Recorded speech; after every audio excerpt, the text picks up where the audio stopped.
A personal note about leadership and hospitality.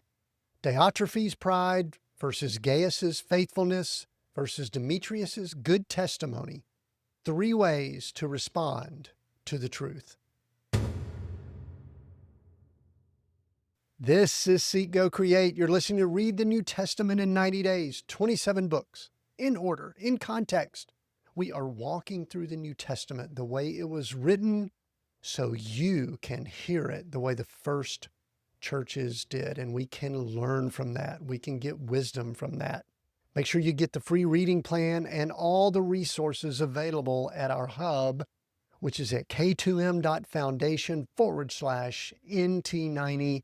Links should be down in the notes. k2m.foundation/NT90. Today's stop, 3 John, the shortest book in the New Testament. Some of you are going to be excited when you get to this day in the reading plan, but it is packed with information. It's only 219 words in the Greek, but again, packed with insight about leadership and interacting and dealing with people. Some key facts: John is the writer, wrote it in that year of AD 66, much going on there. The audience is Gaius. It was directed to Gaius, a faithful host in a network of house churches, probably in some of the churches that we heard about in 1 John and also in some of the other areas of John's writing.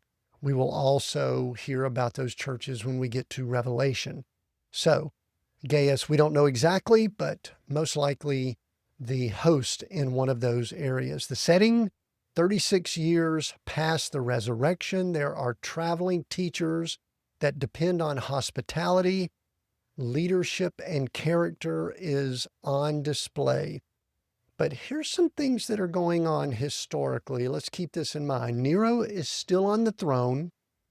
The Jewish revolt has ignited this year. It started down in Jerusalem. Zealots have seized the temple. Travel is most likely getting riskier for believers, possibly for all, but travel is probably starting to get interesting and challenging. In Jerusalem, the temple is still intact. It has been taken over by zealots, but we still have 3.5 years before it is destroyed. So the time is getting near. The church, there are small networks of house churches.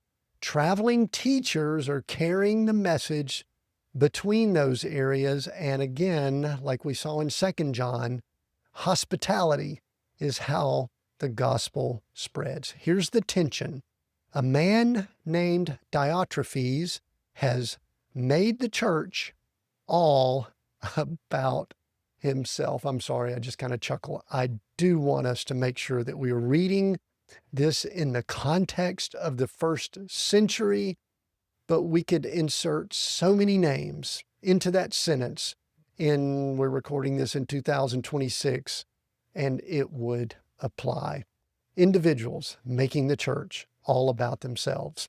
Why now? Why is John writing this now? He writes to commend Gaius's faithfulness, to warn about Diotrephes, and to lift up Demetrius as an example of the way one should be in this church example.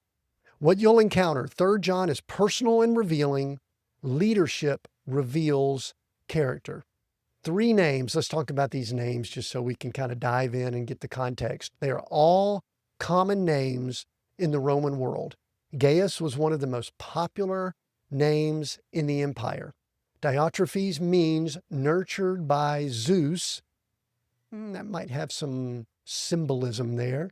Demetrius means follower of Demeter, and ordinary people with pagan origin names are now following the risen Lord. Here's what you're going to hear about.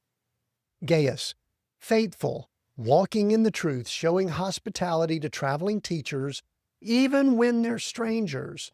John loves him and commends his generosity. We don't know more, but his quiet faithfulness made Scripture, and we read about him 2,000 years later. Diotrephes, who likes to put himself first, is how John describes him.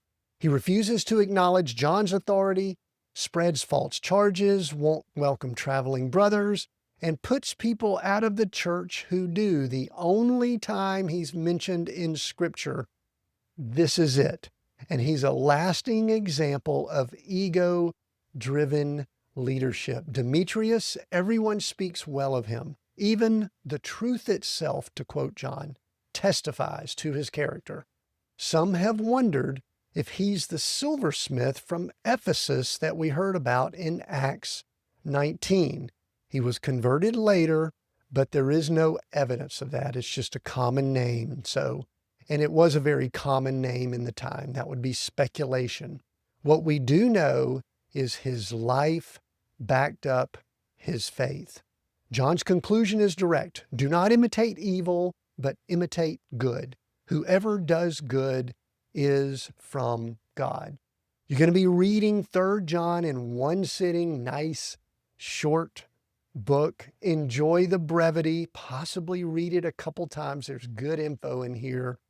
The next episode, we're getting close to the end of our New Testament reading. We've got one last letter from Paul, 2 Timothy, his final words from death row. Guard the gospel and finish the race. Don't forget to go to k2m.foundation/NT90 to get the hub and all the resources for what we're doing with this plan. That also allows you to backtrack if you need to go back and do some research on some things that you might be thinking about now that we're getting close to the end. Now, before you read, let's set the scene. It's AD 66. The Jewish revolt has ignited down in Jerusalem. Roads are growing dangerous. John writes a personal note to Gaius, a faithful believer showing hospitality to traveling teachers. 3 people, 3 responses. Gaius is faithful. Diotrephes has made the church about himself. Demetrius is the example. Do not imitate evil, but imitate good. Now, let's read.